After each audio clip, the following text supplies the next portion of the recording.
প্রেরণা বা মোটিভেশন এই বিষয়টা নিয়ে আজকের আলোচনা। আচ্ছা, আমরা তো ভাবি যে টাকা পয়সা, পুরস্কার বা শাস্তির ভয় এগুলোই আমাদের দিয়ে কাজ করিয়ে নেয়। কিন্তু যদি বলি এই ধারণাটাই হয়তো পুরোপুরি ঠিক না। চলুন আজ গভীরে গিয়ে দেখি আমাদের এই পুরনো ধারণাগুলো এখন কেন আর কাজ করছে না। তাহলে কি আমরা প্রেরণার পুরো ব্যাপারটাই ভুল বুঝছি? মানে কাউকে বোনাস, পুরস্কার বা ভালো গ্রেডের লোভ দেখানো এগুলোই কি কাউকে অনুপ্রাণিত করার সেরা উপায়? হয়তো না। বিশেষ করে আজকের এই জটিল আর সৃজনশীল পৃথিবীতে তো একদমই না। দেখুন, সমস্যাটা হলো আমরা যেভাবে মানুষকে অনুপ্রাণিত করার চেষ্টা করি তার সাথে বিজ্ঞানের একটা বড় অমিল রয়ে গেছে। আমরা এখনও এমন এক পুরনো সিস্টেম আঁকড়ে ধরে আছি যা আজকের আধুনিক দুনিয়ার জন্য একদমই বেমানান। ব্যাপারটা অনেকটা পুরনো কম্পিউটারের মতো। ভাবুন তো, আমাদের ভেতরের যে মানসিক অপারেটিং সিস্টেম আছে সেটা এতটাই পুরনো যে এখনকার দিনের কাজগুলোর সাথে আর খাপ খাওয়াতে পারছে না। তাই সময় এসেছে এই সিস্টেমটাকে আপগ্রেড করার। চলুন সমস্যাটা আরেকটু ভেঙে দেখি। প্রেরণার যে একটা পুরনো মডেল আছে না, যাকে বলে গাজর আর লাঠির মডেল, আমরা সেটার দিকেই নজর দেব আর দেখব কেন এই মডেলটা বেশিরভাগ সময় ফেল করে, এমনকি কখনো কখনো লাভের চেয়ে ক্ষতি বেশি করে ফেলে। এই যে পুরনো মডেলটা, একেই বলা হয় প্রেরণা 2.0। এর মূল ভিত্তিটাই হল বাইরের পুরস্কার আর শাস্তি। মানে একদম সোজা হিসেব, যদি তুমি এই কাজটা করো তাহলে এই পুরস্কারটা পাবে।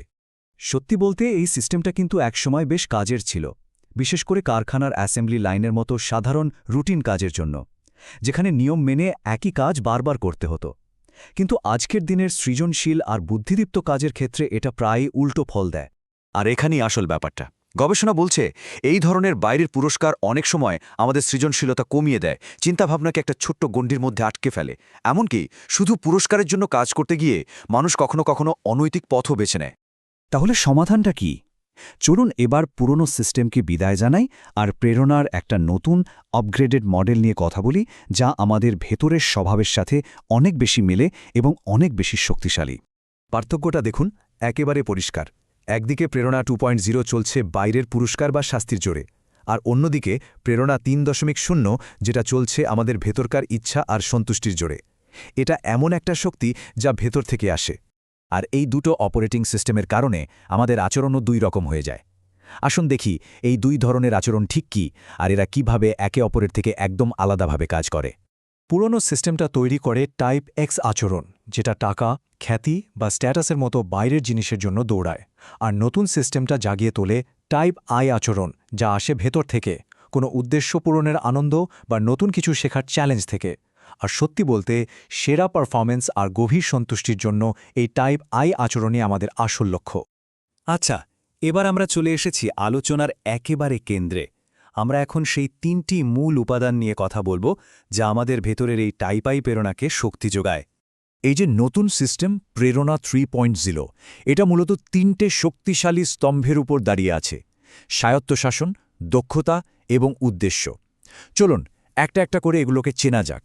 প্রথম স্তম্ভটা হল স্বায়ত্তশাসন বা অটোনমি।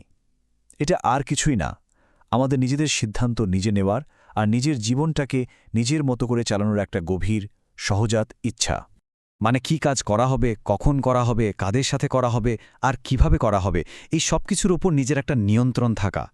যখন মানুষের হাতে এই স্বাধীনতাটা থাকে তখন তারা অনেক বেশি অনুপ্রাণিত আর দায়িত্বশীল হয়ে ওঠে।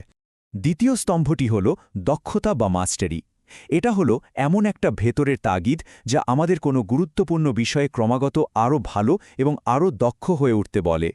এখানে কিন্তু ব্যাপারটা একবারে নিখুঁত বা পারফেক্ট হয়ে যাওয়া নয়। আসল প্রেরণাটা আসে ক্রমাগত উন্নতির পথে চলা থেকে।